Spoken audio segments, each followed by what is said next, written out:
नमस्कार दर्शक बंधु विज्ञान क्लासरूम को आपण मानक स्वागत।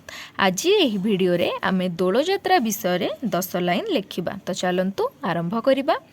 दोल जात्रा हिंदू मानकर गोटे बड़ पर्व। दोल बा झुलन विमान रे राधा कृष्ण को बसाई बुला जाउथिबारु एहार नाम दोल जात्रा होईछि।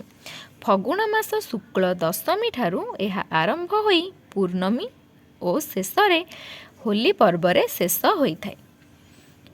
फगु दशमी दिन गाँ मंदिर रे थिबा राधाकृष्ण को फगु लगाई बेश कराई विमान सजारे बसा जाए। विमान रे आंब पेंथा आंब बौल और नाना जाति फूल सजा होई थाए।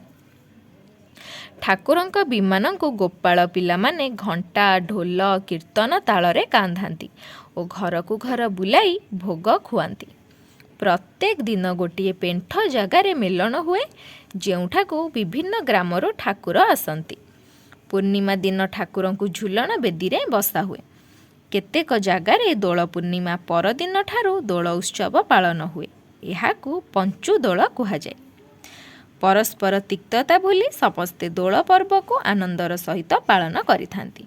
आगो केहीपरि वीडियो पाई आम सहित जोड़ी होई रुहंतु एवं आम चैनल को सब्सक्राइब करिया को भूलंतु नहीं। धन्यवाद।